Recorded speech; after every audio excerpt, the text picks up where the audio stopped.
Shalom, salam sejahtera dan salam sehat selalu untuk kita semua. Berjumpa lagi dengan saya dalam kesempatan yang berbahagia hari ini.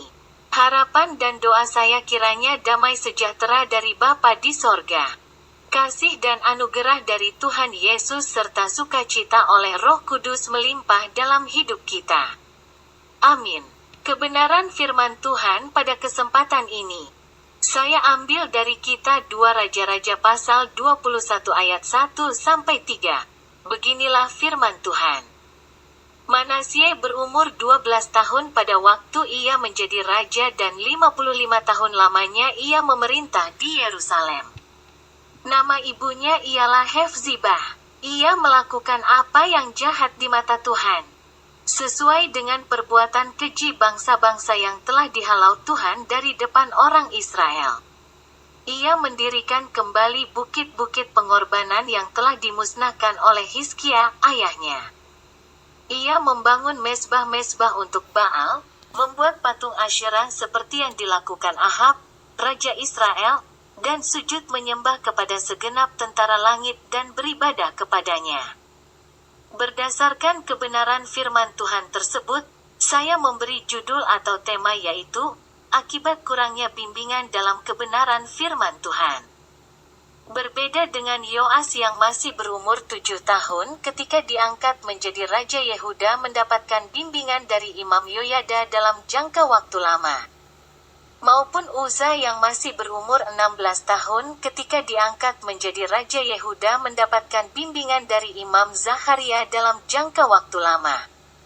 Sehingga keduanya melakukan apa yang benar di mata Tuhan. Manasye diangkat menjadi raja menggantikan Hizkia ayahnya yang mati ketika masih berumur 12 tahun. Tanpa bimbingan yang benar dari orang tua maupun imam pada waktu itu.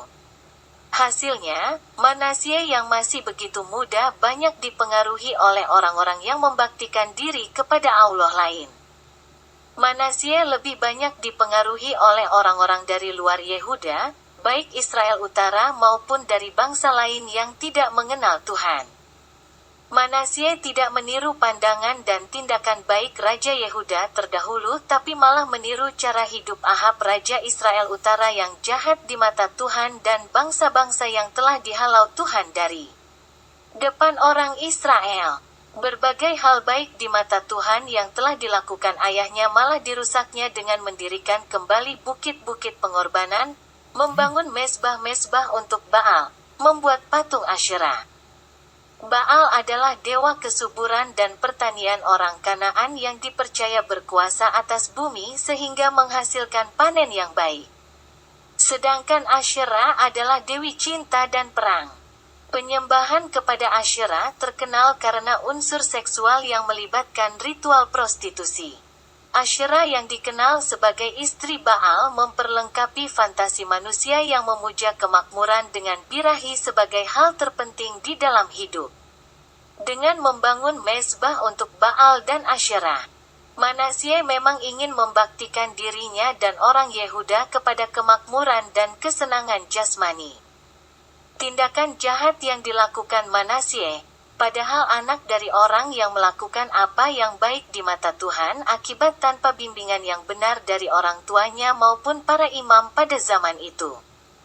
Sehingga pengaruh dari luar Yehuda membuatnya meniru pandangan dan keyakinan Raja Israel yang jahat di mata Tuhan maupun bangsa-bangsa yang tidak mengenal Tuhan. Akibatnya Manasye tersesat dan menyesatkan orang Yehuda. Ketika orang tua dan gereja tidak menjalankan tugasnya untuk mendidik anak muda dalam kebenaran. Walau ritual ibadah mingguan tetap dijalankan dan lagu rohani banyak dinyanyikan, maka pandangan dan ajaran dunia akan segera menancapkan pengaruh kuatnya di dalam hati dan pikiran anak muda. Anak muda di zaman sekarang memang tidak lagi menundukkan diri kepada patung dewa Baal dan Asyerah seperti di zaman Yehuda kuno. Tetapi banyak anak muda yang menempatkan pengejaran kemakmuran ekonomi dan kesenangan jasmani sebagai hal terpenting di dalam hidup. Kemakmuran ekonomi dan banyaknya kesenangan jasmani yang mereka dapatkan menjadi tolok ukur keberhasilan kehidupan baik yang mereka idamkan. Padahal semua tindakan itu merupakan perbuatan yang jahat di mata Tuhan. Membuat sakit hati Tuhan. Dan semua itu dilakukan oleh bangsa-bangsa yang tidak mengenal Tuhan. Hanya dengan mendidik anak kita di dalam ajaran dan nasihat Tuhan yang bisa memastikan mereka berada di jalan benar kehidupan. Hanya dengan melatih dan membiasakan anak kita menjadikan firman Tuhan sebagai panduan dalam pengambilan keputusan hidup yang bisa memberikan mereka jaminan masuk ke dalam hidup yang penuh kelimpahan. Selamat malam, selamat beristirahat dan Tuhan Yesus memberkati hidup, keluarga, pekerjaan dan pelayanan kita. Amin.